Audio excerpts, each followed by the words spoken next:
Powered by the Montana Television Network. This is the Noon News from Montana's news leader.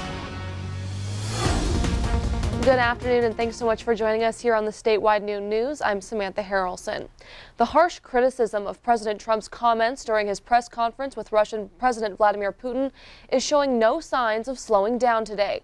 During the joint appearance in Helsinki on Monday, the president refused to blame Russia for interfering in the 2016 U.S. election. Mola Lenghi has the latest from the White House. We'll tell you that President Putin was extremely strong and powerful in his denial. President Trump is standing by his widely criticized summit with Russian President Vladimir Putin, tweeting Tuesday, "While I had a great meeting with NATO, I had an even better meeting with Vladimir Putin of Russia. Sadly, it is not being reported that way. But senior administration officials tell CBS News there is an effort underway to fix the situation after President Trump sided with Putin over U.S. intelligence agencies, which have concluded the Russian government meddled in the 2016 U.S. election. They did interfere in elections. It's really clear. There should be no doubt about that." Both Republicans and Democrats denounced the president's comments. The president isn't leading. Vladimir Putin walked away from Helsinki with a win. It's a disaster. It's unbelievably disappointing. Absolutely disgraceful. The president is getting support from at least one Republican on Capitol Hill for meeting with his Russian counterpart. On CBS this morning, Senator Rand Paul of Kentucky did not fault the president's position. The president has undergone an onslaught of a year and a half of a partisan investigation accusing him of somehow colluding with the Russians. So I think he's sensitive to that. In response, President Trump thanked Senator Paul, tweeting, "You really get it."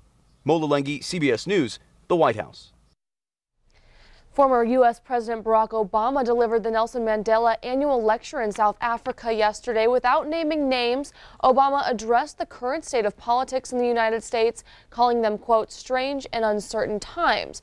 Obama's speech warned of corruption and discrimination, but reminded the audience that the world has seen darker times. And Montana's congressional delegation was also reacting to the meeting between the president and Vladimir Putin as well. Senator Steve Daines said, quote, "I have the highest confidence in the men and women in our intelligence communities and their conclusive evidence regarding Russia's deliberate efforts to interfere in our elections. Russia is our adversary and must be held accountable for its aggressions in Eastern Europe, the Middle East, and around the world."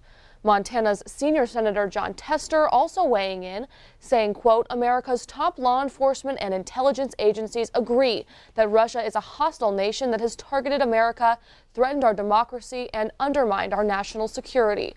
Our country must hold Putin accountable, not hold his hand." And Congressman Greg Gianforte says Russia has promoted instability throughout the world. He says, quote, "Russia is not our ally. American intelligence agencies have been clear. Russia has interfered and continues to interfere in our elections, and we must defend ourselves and counteract whatever they do, as President Trump promised in March." Now, the president is expected to speak to Congress soon.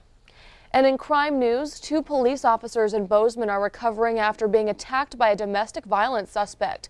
Officials say it took several officers to subdue the 6'4" man who had a .13 blood alcohol content following his arrest. MTN's Mallory Peebles was in court when bail was set for Thane Gray. 3 days after his arrest, Thane Gray appeared here in court with a black eye and bruising over his face. All right, state your name, please, for the court. Gray faces 3 felony charges for allegedly attacking 2 officers Friday who were responding to a domestic abuse call.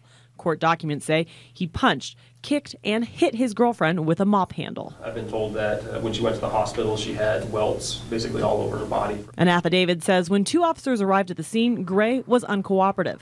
An officer then kicked the door open, and court documents say that's when Gray punched the first officer in the face, breaking his glasses and knocking him down the front steps and into a tree. Police Chief Steve Crawford says that prompted a struggle. This was really intense ground fighting for a number of minutes. Officers requested additional units to respond down there, and 6 to 7 officers responded down there, and it took that many to get the suspect safely into custody. The public defender assigned to Gray asked for a $20,000 bail, stating Gray has a 5-year-old child and other family in the state, plus works as a drill operator and welder. Considering all of his ties to the community, seems like he can be out and earning money rather than costing taxpayer dollars. Judge Brian Adams said, out of concern for safety, he set bail at $100,000. If he cannot post bail, he will remain here while his case proceeds. His next scheduled appearance is in August. Reporting from Bozeman, I'm Mallory Peebles, MTN News. Mallory tells us the prosecution said Gray was charged with the assault of the same victim back in July of last year. We're learning more after 2 bodies were discovered Monday in a Helena home. Police say a 26-year-old male and a 21-year-old female both have what appears to be gunshot wounds. Both bodies have been taken to the state crime lab for autopsies. Helena police are not looking for a suspect in the case and say there is no concern for public safety at this time. The names of the man and woman have not been released. And a Helena man is accused of throwing lit fireworks at children. 61-year-old Jerry Hall is charged with 3 counts of assault with a weapon and 1 count of lighting fireworks in city limits. Court documents state on July 15th, 3 children were playing in an enclosed area when the firework was thrown in. The firework, known as a salute cracker, exploded a couple of feet from the children. Authorities say debris indicates the device was larger than the average firecracker and capable of injuring someone. When police questioned Hall, he denied any knowledge of the incident. In other news, authorities have found a mosquito testing positive for West Nile virus in Cascade County. According to a release from the City County Health Department, the mosquito was found about 6 miles north of Great Falls on July 12th. There's no known human infection in the county so far this year, but the discovery of a mosquito with the virus has health officials urging people to take steps to protect themselves.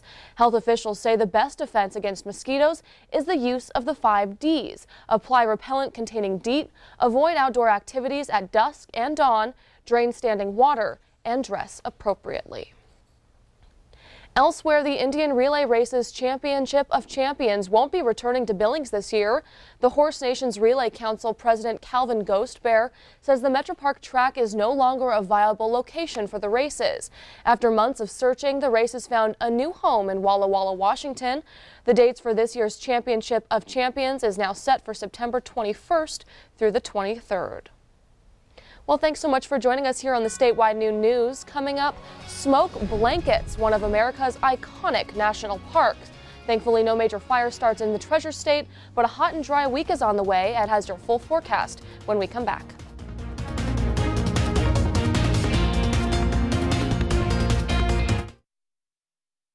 You're watching MTN News with Samantha Harrelson.